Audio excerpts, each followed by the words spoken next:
देखो बच्चों ध्यान से देखो, आ जाओ जल्दी से। देखो इससे पहले हमने क्या बताया था, डायपोल की वजह से पोटेंशियल वगैरह ये सब चीजें कैलकुलेट कर ली थी। अब लिखेंगे electric dipole in a uniform electric field. Heading डाल लो, electric dipole, dipole in a uniform electric field.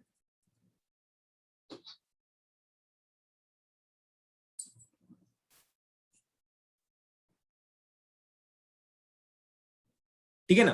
हाँ, अब ध्यान से देखना बच्चों। यस, हमारे पास मान लो यूनिफॉर्म इलेक्ट्रिक फील्ड है। हमारे पास क्या है? Uniform electric field. बेटा माइक ऑफ कर लो। यूनिफॉर्म इलेक्ट्रिक फील्ड है, देखो ध्यान से। अरे भाई, ये यूनिफॉर्म इलेक्ट्रिक फील्ड है, ध्यान से देखना।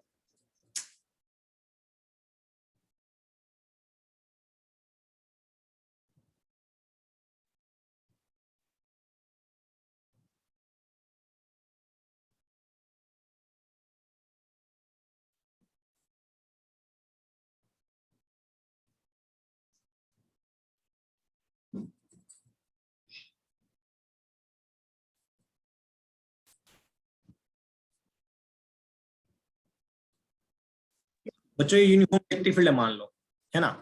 इसमें अगर मैं डायपोल को ऐसे रखता हूं, माइनस क्यू चार्ज ऐसे और प्लस क्यू चार्ज ऐसे, ये मेरे पास एक डायपोल है जो मैंने रख दिया है। तो आप मेरे को खुद बताओगे, ये डायपोल लेंथ है 2L। आप मेरे को खुद बताओगे कि अगर ये uniform electric field E naught में रखा हुआ है तो क्या इसके ऊपर opposite to the direction electric field की फोर्स लगेगी? अरे फोर्स जो लगेगी इलेक्ट्रोस्टैटिक फोर्स, वो इधर लगेगी ना, Q E note, negative charge पे, और पॉजिटिव चार्ज पे इधर लगेगी क्यू ई नोट, लगेगी ना? हाँ, समझ में आया? यस। अगर बच्चों बात करें हम लोग कि अगर मैं इस तरह डायपोल को रखूंगा तो नेट फोर्स देखो पूरे सिस्टम पे जीरो हो गया ना। अरे नेट फोर्स जीरो हो गया ना इलेक्ट्रिक डायपोल के ऊपर। क्यू ई नोट इधर और क्यू ई नोट इधर, तो हम बोलेंगे एफ नेट इज टू 0। समझ में आया? यस, अच्छी बात। हाँ, अब दूसरा, अगर मैं इसको ऐसे ना रख के ऐसे भी रख सकता हूं,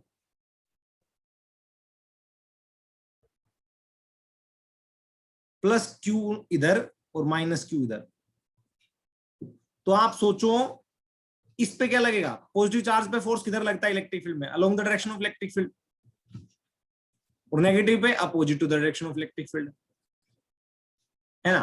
क्या अब भी नेट फोर्स जीरो है? यस, इक्वल और अपोजिट डायरेक्शन में फोर्स लग रहा है तो अब भी नेट फोर्स जीरो।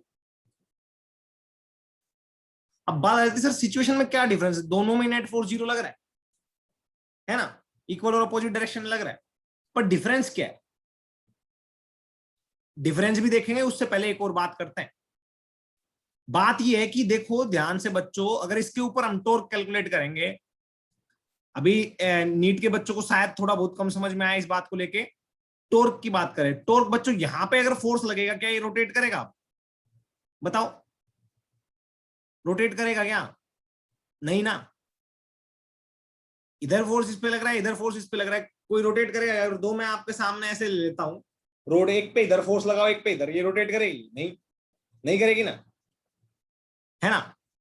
वही ये सीन है यहाँ पे, ये रोटेट नहीं करेगा। कई बार बच्चे बोलते सर बताओ कैसे, कैलकुलेटिव तरीके से बताओ। मैं बोलूंगा सेंटर ऑफ मास के अबाउट टॉर्क कैलकुलेट करो, तो आर वेक्टर इस पे ऐसे जाएगा पॉजिटिव क्यू चार्ज पे, और फोर्स भी इधर ही है, तो आर और एफ में एंगल हो गया 0।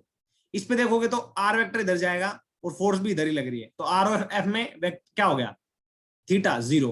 बेसिकली टॉर्क जो होती है हमारी, टॉर्क होती है आर क्रॉस एफ, उसको लिख देते हैं आर एफ साइन थीटा। अब थीटा 0 तो टॉर्क भी 0, तो इस पे भी टॉर्क 0 बच्चों। अब दूसरे की बात आती है, ब्लू पेन से लिखता हूं ऊपर वाले को ताकि थोड़ा नोटेशन में दिमाग रहे तुम्हारा, अच्छे से समझ में आए। यहां पे टॉर्क क्या आ गया? 0। अब दूसरे की बात करते हैं, आ जाओ। दूसरे की बात करेंगे तो इस पे देखो, इस पे देखोगे तो R vector centre of mass, centre of mass दोनों का बीच में मिलेगा, दोनों का सेम मास होगा ना इनका, सेंटर ऑफ मास बीच में होगा, तो R vector negative Q charge पे ऐसे जाएगा और एफ इधर है, तो 180 डिग्री का एंगल, टॉर्क 0 हो जाएगा।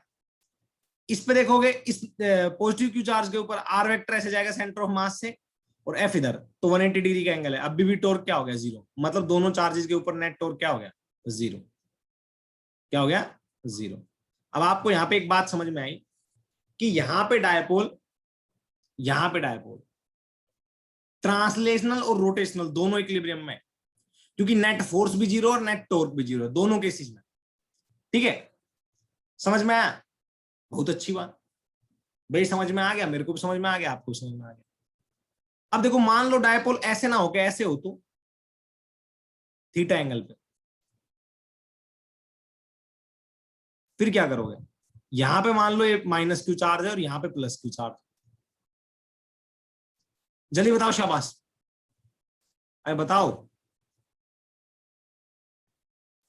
तो इस पे फोर्स इधर लगेगा और इस पे फोर्स इधर लगेगा,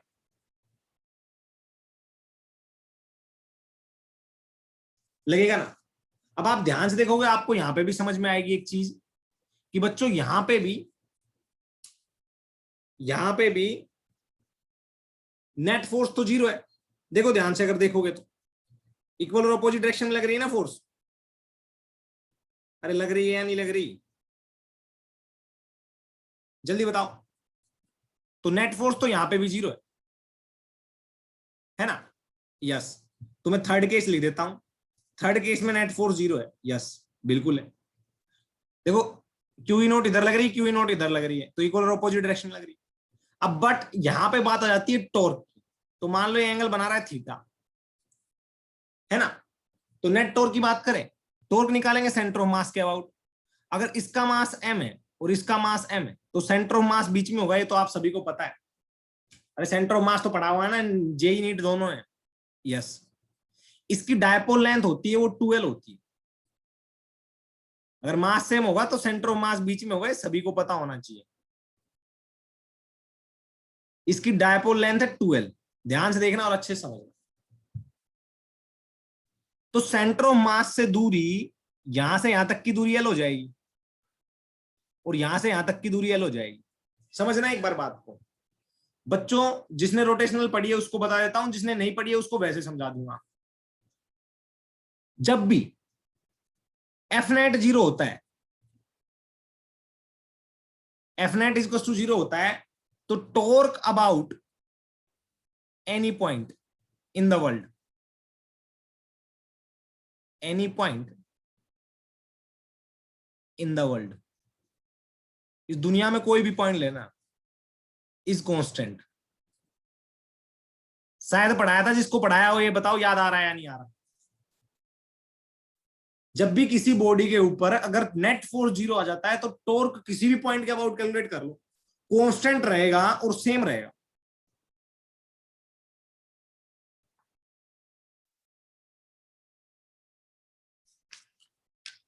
समझ में आया क्या?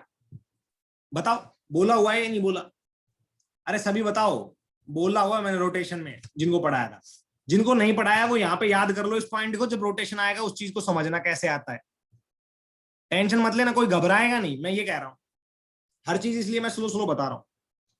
अभी देखो बच्चों, बात क्या आती है कि जनरली किसी भी पॉइंट के अबाउट कैलकुलेट करोगे टॉर्क तो वो सेम आएगा, बट हम क्या कैलकुलेट करते हैं? सेंटर ऑफ मास के अबाउट कैलकुलेट करते हैं। क्यों? क्योंकि उससे हमें आदत पड़ जाएगी और आगे जाके जब हमें अल्फा वगैरह निकालना पड़ेगा या कुछ और प्रॉब्लम्स आएगी, तो हम वहां पे भी सेंटर ऑफ मास के अबाउट कैलकुलेट करते हैं। तो एक आदत पड़ जाएगी, तो हर बार हम सेंटर ऑफ मास के अबाउट निकालेंगे, तो ये हमारे लिए अच्छा भी होगा, ताकि हमारा क्वेश्चन गलत ना हो, चाहे कुछ भी पूछे हम सेंटर ऑफ मास के अबाउट और निकाल लेंगे।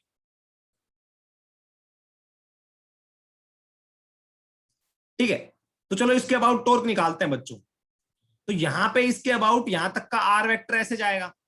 देख लो एक बार बता देता हूं। ये अगर आपका चार्ज है प्लस क्यू, ये यहां पे है, तो आर वेक्टर आपका ऐसे जाएगा सेंटर ऑफ मास से। ये सेंटर ऑफ मास, ये centre of mass, R vector बच्चों ऐसे जाएगा और एफ इधर है और ये थीटा है, कॉरस्पॉन्डिंग एंगल ये, और ये जो आप बनाओगे तो ये थीटा आएगा। ठीक है ना? तो आर वेक्टर ये हो गया और एफ ये हो गया, और ये बच्चों एल है। है ना। हाँ, अब ध्यान से देखना और अच्छे से समझना।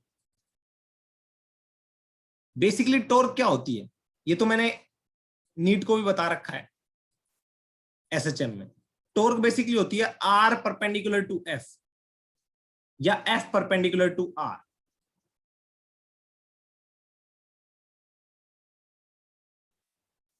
तो मैं पहले वाला तरीका यूज करूंगा। इसके परपेंडिकुलर क्या है, एफ के perpendicular, sorry R perpendicular to F क्या है, तो आप देखोगे ये वेक्टर है, ये एफ के परपेंडिकुलर, अगर आप एफ को पीछे की साइड एक्सटेंड करोगे तो, है ना। आप यहां पे देखो पीछे की साइड एक्सटेंड करो एफ को, तो ये आपका परपेंडिकुलर आ जाएगा आर परपेंडिकुलर, और ये इसके बराबर होगा या नहीं होगा। हाँ, तो ये अगर आपका थीटा एंगल है, ये अगर आपका थीटा एंगल है और ये एल है, ये वाली टर्म एल है, तो ये आ जाएगा एल साइन थीटा, ठीक है ना। तो torque on plus Q charge किधर आ रही है, क्यू इंटू फोर्स निकालेंगे पहले ई नोट, है ना, और आर क्या निकालेंगे, परपेंडिकुलर। आर परपेंडिकुलर क्या आएगा हमारा, ये आएगा एल साइन थीटा, ये वाला एल साइन थीटा। अब दूसरी बात आती है बच्चों, टॉर्क की डायरेक्शन भी तो देखें। तो आप ऐसे उंगली रखनी है, सेंटर ऑफ मास पे उंगली रखो, आर से एफ की तरफ घुमाओ, तो into the plane of paper आ रही है torque on plus Q. Torque की डायरेक्शन क्या आ रही है, into the plane of paper, ठीक है। नीट समझ में आ रहा है नहीं आ रहा, जल्दी बताओ। नीट वाले बच्चों समझ में आ रहा है टॉर्क का सीन? अरे बोलो, नहीं आ रहा तो और अच्छे से एक्सप्लेन करूंगा, कोई दिक्कत नहीं है, बोलोगे तभी आएगा भाई, पहले बता देता हूं।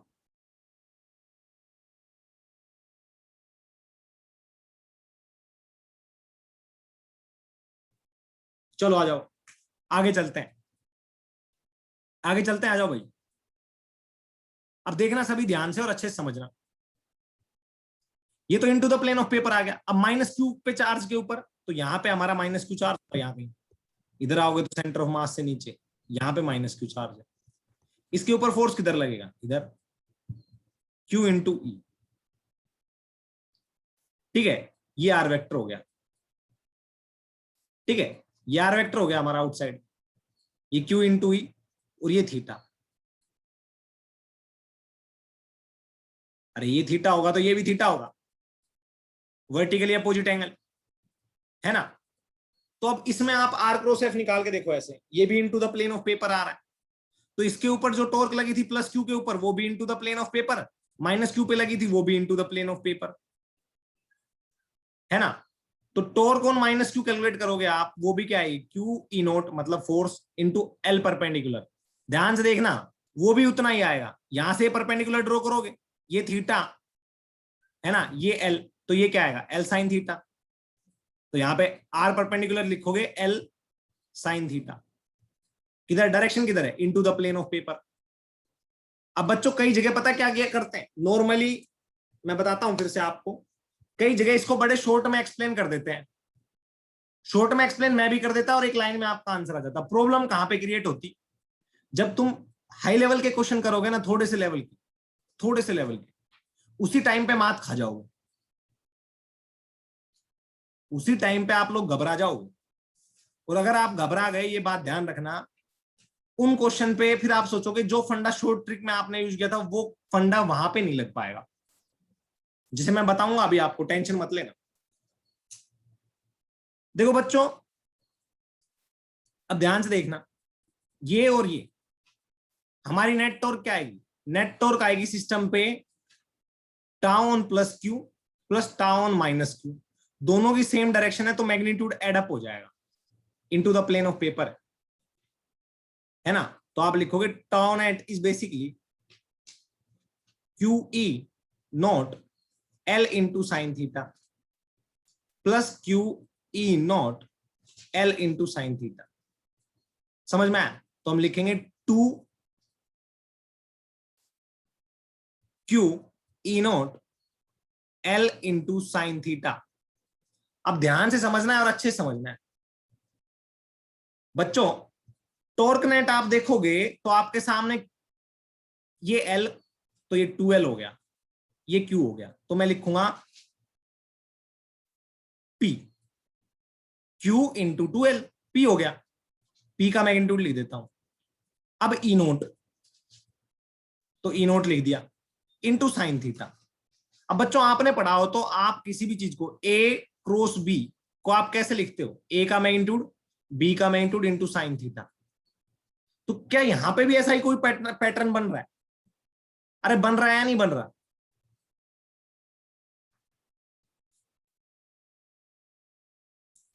बन रहा है ना।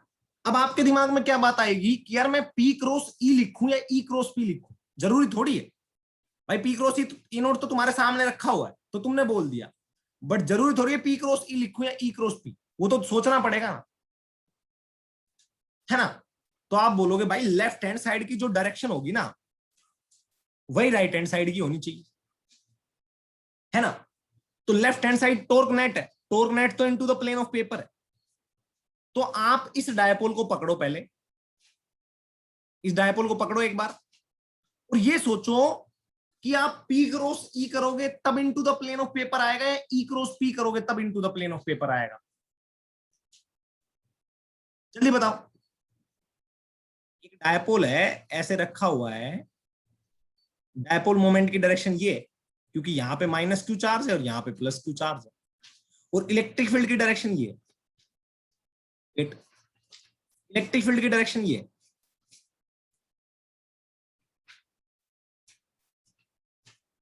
ये थीटा है। तो बच्चों अब तक तो into the plane of paper हमारी नेट टॉर्क थी, तो राइट हैंड साइड भी into the plane of paper आना चाहिए। तो P cross E into the plane of paper आएगा या E cross P into the plane of paper आएगा, जल्दी बताओ, जल्दी बताओ। शाबाश, एक बच्चे ने बताया, अरे बाकी भी बोल लो। बेटा P क्रॉस E आएगा, देखो ध्यान से एक बार, P क्रॉस E आएगा into the plane of paper. आप बिल्कुल यहां पे जहां पे दो ये बन रहे हैं, देखो अब ध्यान से देखना, ये दोनों ही ब्लैक पेन है इसलिए प्रॉब्लम क्रिएट ना करते, कभी दिखाई ना दे तुम्हें कुछ, तो मैं भी काला हूं ऊपर से पेन भी काले हैं। देखो ये डायपोल है, ये इलेक्ट्रिक फील्ड है, तो P cross E into the plane of paper आएगा। अगर E क्रॉस P करोगे तो outward to the plane of paper आएगा, बट हमारा टॉर्क तो sir into the plane of paper है, तो हम वही पैटर्न लेंगे, तो हम बोलेंगे torque net is basically P cross E note. समझ में आया नहीं आया? आया ना? यस। अब यहां पे दो बातें देखना, आपसे छोटा मोटा क्वेश्चन पूछे तो यहां पे ऐसे ही पूछ लेगा। पहले वाले केस में फोर्स भी जीरो था, टॉर्क भी जीरो था, दूसरे वाले केस में फोर्स भी जीरो था, टॉर्क भी जीरो था, तीसरे वाले केस में क्या था, फोर्स तो जीरो था, टॉर्क नॉन जीरो था, है ना। कितना था, तो ये था। समझ में आया? अरे आया नहीं आया? आया ना। अब थोड़ा और आगे चलेंगे, अब थोड़ा और आगे चलेंगे, और आगे चलेंगे तो तुम्हें एक बात समझ में आएगी बच्चों। जब फोर्स जीरो होता था, है ना, तो इक्विलिब्रियम कंडीशन आती है। अरे जब फोर्स जीरो होता है तो इक्विलिब्रियम कंडीशन आती है ना, जहां पे नेट फोर्स जीरो होता है वहां पे इक्विलिब्रियम कंडीशन होती है ना। हाँ, तो नेट फोर्स तो तीनों केस में जीरो है सर, है ना। अच्छी बात है। तो आपसे बोलेगा पहले दो केसेस में तो सर नेट टॉर्क भी जीरो है। तो जो बच्चों दो तरह के इक्विलिब्रियम होता है हमारे पास, थोड़ा अच्छे से डीपली कर देते हैं चीजों। देखो एफ नेट जब जीरो होता है तो ट्रांसलेशनल इक्विलिब्रियम होता है, ठीक है। टॉर्क नेट जब जीरो होता है तो रोटेशनल इक्विलिब्रियम होता है, और जब दोनों जीरो होते हैं तो नेट इक्विलिब्रियम होता है, ट्रांसलेशनल प्लस रोटेशनल। समझ में आया? आया क्या? इतना आया क्या, बताओ जल्दी बताओ। अच्छी बात है। अब ध्यान से देखना और अच्छे से समझना, जब ये दोनों चीजें होती है ना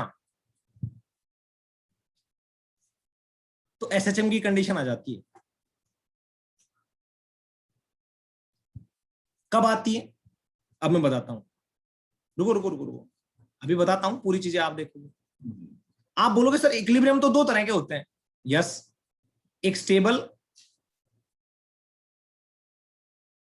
और एक अनस्टेबल।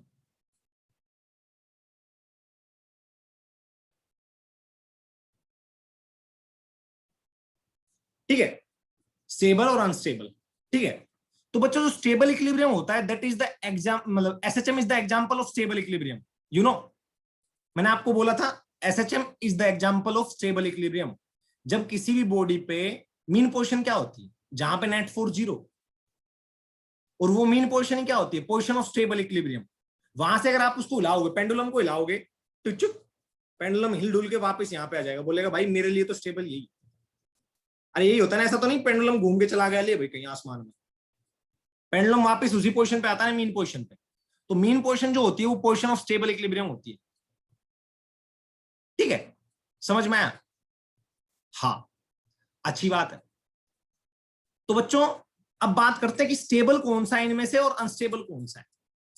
पहले और दूसरे केस में जो मैंने आपको अभी करवाए हैं, पहले और दूसरे केस में से स्टेबल कौन सा है और अनस्टेबल कौन सा है। अरे बात, चलो आ जाओ थोड़ा साइड में लेते हैं इसको, यहां से देखते हैं और यहां से देखते हुए इसको ऑब्जर्व करते हुए इसके ऊपर कुछ बातें करते हैं।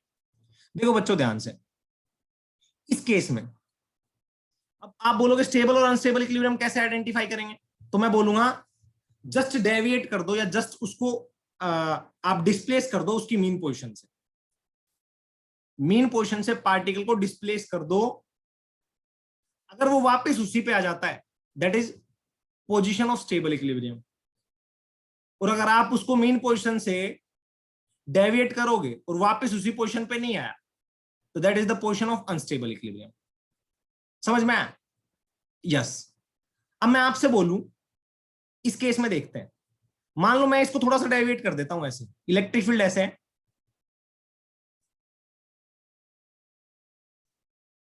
मैंने ऐसे रखा हुआ है ना, ये ऐसे मैंने इसको डेविएट कर दिया ऐसे,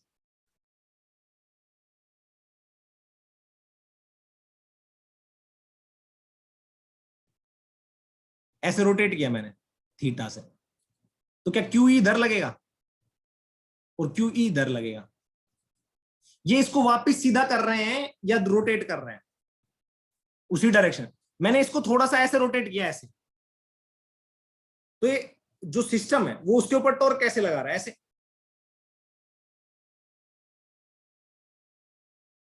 समझ में आया?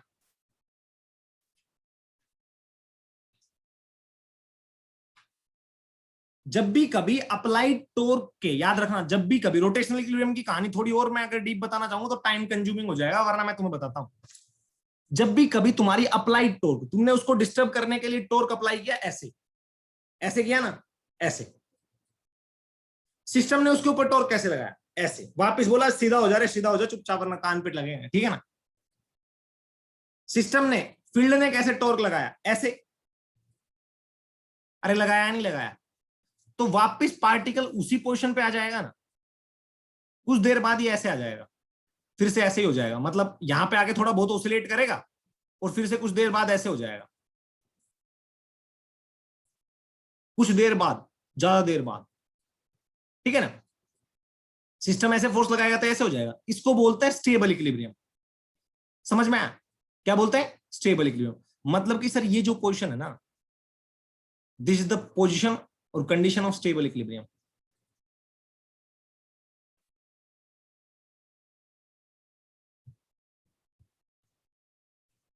अब आप बोलोगे सर ये कैसे, मैं बताता हूं आपको।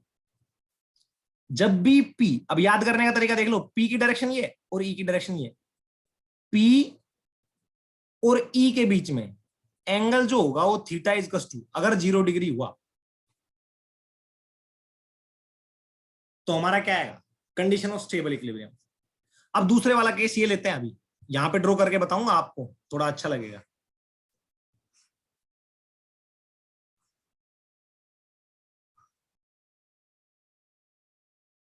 पीडीएफ मंगवा ली भाई मैंने, मतलब स्लाइड्स।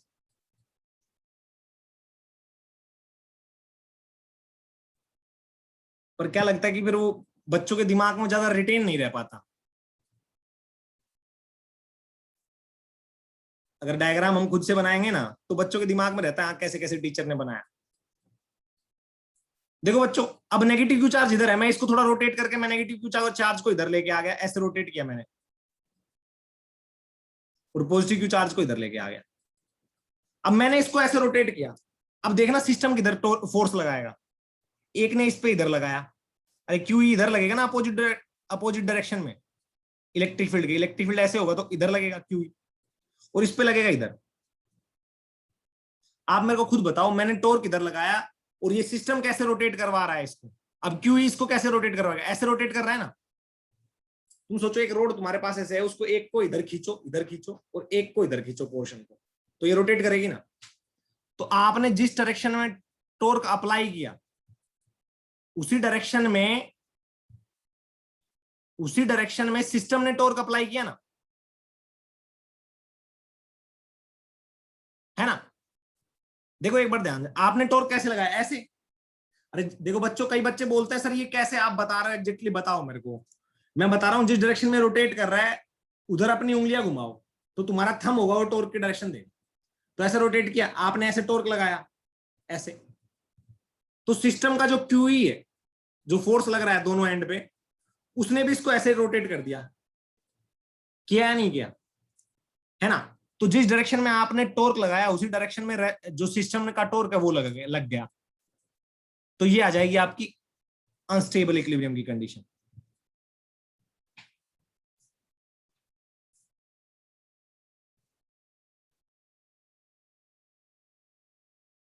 अब बच्चे बोलते हैं कि सर इसके लिए क्या याद रखें, मैं बोलूंगा देख, यहां पे अगर तू पी की डायरेक्शन देगा तो पी की डायरेक्शन क्या होती है, नेगेटिव से पॉजिटिव, तो ये पी की डायरेक्शन है और ई की डायरेक्शन है राइट साइड में। तो हम लिखेंगे पी एंड ई के बीच में जो एंगल होगा वो 180 डिग्री होगा। समझ में आया? अरे आया नहीं आया, अरे बताओ, बता दो भाई, मैं उसी तरीके से चलूंगा फिर। दो चार बच्चे रेस्पॉन्स कर रहे हैं। हाँ खुशबू बताओ बेटा कहां पे प्रॉब्लम है, खुशबू एक बार बताओ कहां पे प्रॉब्लम है बेटा। बेटा बोलो कहीं पे भी प्रॉब्लम आ रही जहां पे, बताओ मेरे को एक बार। अनस्टेबल में, थीटा अनस्टेबल में, अच्छा देखो देखो एक बार मैं बताता हूं। देखो आप ध्यान से, आपने इसको ऐसे अप्लाई, फोर्स अप्लाई करके ऐसे किया, पहले नेट फोर्स लग रहा था, टॉर्क भी नेट जीरो था, है ना। जब आपने इसको ऐसे रोटेट किया, अब देखो परपेंडिकुलर डिस्टेंस क्या हो गया, ये आ गया। इस केस में ये आ जाएगा परपेंडिकुलर डिस्टेंस। या मैं बोलूंगा जब आप इसको ऐसे ऐसे रोटेट करोगे तो नेट फोर्स तो जीरो रहता है पर टॉर्क आ जाता है, और टॉर्क आ गया तो इट मींस कोई भी एक चीज नॉन जीरो होते ही क्या हो जाएगा, जल्दी बताओ। कोई भी एक चीज नॉन जीरो होते ही सिस्टम फोर्स लगाना स्टार्ट कर देगा, या टॉर्क लगाना स्टार्ट कर देगा, है ना। सिस्टम फोर्स लगाना स्टार्ट कर देगा, टॉर्क लगाना स्टार्ट कर देगा। तो उसी को आइडेंटिफाई करके हम पता करते हैं दैट इज स्टेबल इक्विलिब्रियम और अनस्टेबल इक्विलिब्रियम। मैंने यहां पे देखा था, जैसे मैंने इसको ऐसे रोटेट किया, ध्यान से देखो, हाँ मैंने इसको ऐसे रोटेट किया, देखो एक बार ऐसे, ठीक है। तो सिस्टम ने इसके ऊपर टॉर्क लगाया था, देखो ध्यान से, इस ऊपर वाले केस में मैं ले देता हूं, टॉर्क अप्लाइड जो था मेरा वो outward to the plane of paper था, बट सिस्टम ने इस पे देखो कैसे लगाया, आर मेरा ये और एफ मेरा ये, तो आर क्रॉस एफ। ऊपर वाले में देखो, तो जो टॉर्क सिस्टम का है वो किधर आ रहा है, into the plane of paper, तो अपोजिट में है ना, तो स्टेबल इक्विलिब्रियम होगा, ठीक है। अब इस केस में देखो, मैंने टॉर्क अप्लाई किया ऐसे, है ना, यस, और यहां पे टॉर्क अप्लाई किया ऐसे, तो मतलब टॉर्क अप्लाइड तो मेरा वही outward to the plane of paper है। पर इस केस में एक बात ध्यान से देखना, अभी आर तो वेक्टर ये हो गया, आर और ये हो गया एफ, तो आर क्रॉस एफ, ये भी outward to the plane of paper, sorry torque system.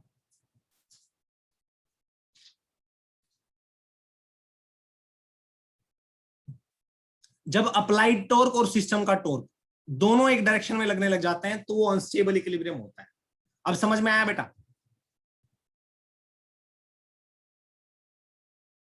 आया क्या? यस। याद रखना, जब अप्लाइड टॉर्क और सिस्टम का टॉर्क दोनों सेम डायरेक्शन में लगेंगे, it means that is the condition of unstable equilibrium. अरे मैंने पहले भी बताया था आपको स्प्रिंग का केस लेके, कभी आपने देखा हो तो। स्प्रिंग के केस में क्या होता है, मान लो ऐसे स्प्रिंग होती है, ये मेन पोजीशन है, आप इसको स्प्रिंग को इधर खींच के लेके जाओ, ब्लॉक को, यहाँ पे ब्लॉक था उसको खींच के लेके आए यहाँ पे, तो मैंने फोर्स अप्लाई किया इधर, है ना, मेन पोजीशन से खींच के लेके आया, तो फोर्स इधर अप्लाई किया। अगर मैं यहाँ पे छोड़ दूंगा तो सिस्टम किधर फोर्स लगा रहा है, इस पे माइनस के एक्स इधर लग रहा है ना। तो आप खुद सोचो, अप्लाइड फोर्स के अपोजिट डायरेक्शन में फोर्स लग रहा है, तभी तो स्टेबल इक्विलिब्रियम है, और तभी तो ये एसएचएम करता है, ऐसे स्प्रिंग ब्लॉक सिस्टम। अप्लाइड मैंने इधर लगाया, सिस्टम ने इधर लगाया। अब देखना, अब मान लो मैं इसको कंप्रेस कर दूं, यहाँ पे ब्लॉक था, इसको कंप्रेस कर दिया, यहाँ पे आ गया, अब ब्लॉक यहाँ पे आ गया मेरा, तो स्प्रिंग किधर लगाएगी, के एक्स इधर लगा देगी। एफ अप्लाइड मैंने इधर लगाया, स्प्रिंग ने के एक्स इधर लगा दिया। देखो दोनों ही केसेस में अप्लाइड फोर्स और सिस्टम का फोर्स दोनों अपोजिट डायरेक्शन लग रहे हैं, इसलिए स्टेबल इक्विलिब्रियम होता है। समझ में आया? अरे आया नहीं आया? देखो मैं एनालॉजी समझाता हूं हमेशा, वहां पे रोटेशनल इक्विलिब्रियम है, यहाँ पे ट्रांसलेशनल है, बस फर्क इतना है। ये क्या है, ट्रांसलेशनल है, इसलिए बच्चे इजीली समझ जाते हैं। वहां पे क्या है, ट्रांसलेशनल तो है ही है, रोटेशनल इक्विलिब्रियम भी है ऊपर वाले केस में, ठीक है। तो वहां पे जो टॉर्क होता है उसकी डायरेक्शन ऐसे अपोजिट होती है सिस्टम की और उसकी, है ना, वो देखते हैं। यहाँ पे फोर्स देखते हैं, वैसे ही वहां पे टॉर्क देखते हैं। अब बच्चों थोड़ा आगे चलते हैं और अच्छे से समझेंगे सभी के सभी, कोई हवाबाजी नहीं करेगा। अब बच्चों कई बार एक तुम्हें फॉर्मूला बता देता हूं, उसके ऊपर कुछ क्वेश्चन भी हो जाएंगे और फिर मजे भी आ जाएंगे, ध्यान से देखना। यस। क्वेश्चन पहले इससे ऊपर वाले में एक बोल देता है, क्या net force on electric dipole in uniform electric field, बताओ क्या होती है, जीरो या नॉन जीरो? तो आप बोलोगे नेट फोर्स हमेशा जीरो होती है। फिर बोलेगा नेट टॉर्क, तो आप बोलोगे it depends upon the angle between P and E, ठीक है। जब आपसे बोलेगा नेट टॉर्क बताओ, तो आप बोलोगे it depends upon the angle between P and E, ठीक है। यस। और दूसरा, इसी में थोड़ा और घुसते हैं, मजे आएंगे फिर तो, हाँ, चीजें बिल्कुल क्रिस्टल क्लियर हो जाएगी। आप कभी भी एक डायपोल को यूनिफॉर्म इलेक्ट्रिक फील्ड में छोड़ोगे ना बच्चों, छोड़ दो एक बार, कैसे भी छोड़ो, वो घूम फिर के इस सिचुएशन में आ जाएगा, स्टेबल इक्विलिब्रियम में घूम फिर के वो इस सिचुएशन में आएगा, गारंटी ले रहा हूं, ठीक है। तो कभी भी आप डायपोल को छोड़ोगे तो वो इस सिचुएशन में आएगा ही आएगा, ठीक है ना। यस। अब आगे चलते हैं।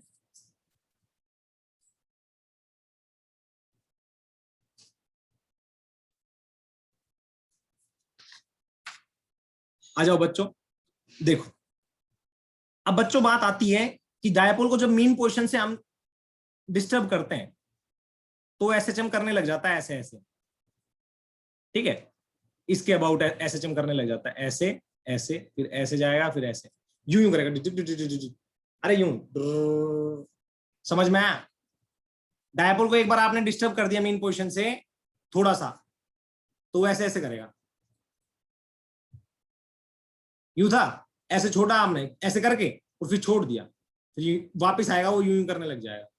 ऐसे था, देखो एक बार ऐसे कर दिया आपने, फिर वो यूं यूं करने लग जाएगा, समझ में आया? तो एसएचएम करने लग जाता है, ठीक है। तो एसएचएम करेगा, टॉर्क लगता है अगर डिस्टर्ब करते हो, तो एंगुलर एक्सेलरेशन भी आता है। एसएचएम होता है तो एंगुलर एसएचएम होता है ना, वो एंगुलर एसएचएम होता है। और जब एंगुलर एसएचएम होता है तो आपको पता है उस केस में हम थीटा, ओमेगा, अल्फा तीनों चीजें कैलकुलेट कर सकते हैं या नहीं कर सकते? अरे एसएचएम पढ़ के आए हो, एंगुलर एसएचएम भी पढ़ के आए हो, उसमें थीटा, ओमेगा, अल्फा तीनों चीजें कैलकुलेट की थी या नहीं की थी? याद कर लो, मैंने पेंडुलम लिया था और उसके बाद में बोला था देखो एंगुलर एसएचएम इस थीटा इज मोर, तो L/2 साइन थीटा को मैंने थीटा मान लिया था, याद है ना? यस।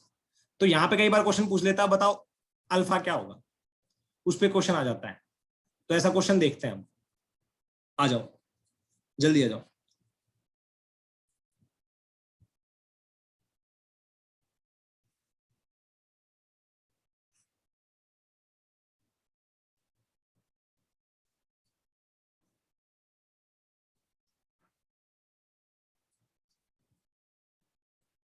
बच्चों मान लो प्लस क्यू चार्ज यहाँ पे, माइनस क्यू यहाँ पे, एंगल बना रहा है 53 डिग्री का।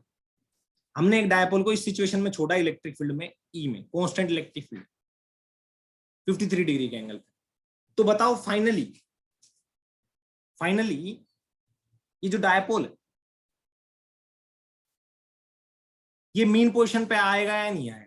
छोड़ते के बाद में आएगा या नहीं आएगा? वट एवर जो भी हो, छोड़ने के बाद में मीन पोजीशन पे आएगा या ये इलेक्ट्रिक फील्ड के अलोंग अलाइन कर लेगा अपने आप को? बिल्कुल, अच्छी बात है भाई, अच्छी बात है, कर लेगा तो लाइन। दूसरी बात, क्या इस सिचुएशन में इस पर नेट टॉर्क जीरो है या नॉन जीरो? इस सिचुएशन में इसके ऊपर नेट टॉर्क जीरो है या नॉन जीरो? जल्दी बताओ। नॉन जीरो है। अरे सिंपल सी बात है, नॉन जीरो है, थर्ड सिचुएशन है ना। यस। तो आपसे बोलेगा, अगर देखो मैं आपसे बोलूं अगर फोर्स होता है नेट, तो आप एक्सेलरेशन निकाल सकते हो। अगर नेट फोर्स आपको पता है तो क्या आप एक्सेलरेशन निकाल सकते हो? हाँ। तो यहां पे नेट टॉर्क आपको पता लग जाएगा, तो आपसे बोलेगा find angular acceleration at that instant at t equals to 0। t equals to 0 पे आपने इसको ऐसे छोड़ा, तो find angular acceleration at that instant. Length 2l है। ये सेंटर ऑफ मास एक पॉइंट बता देता हूं, तो इसके अबाउट इन चार्जेस का मास भी बता देता हूं। इसका मास m है और इसका मास m है, दोनों का मास सेम है। Find angular acceleration at t equals to 0। अब देखो बच्चों, कुछ बात पे आते हैं। नीट वालों में तुम्हें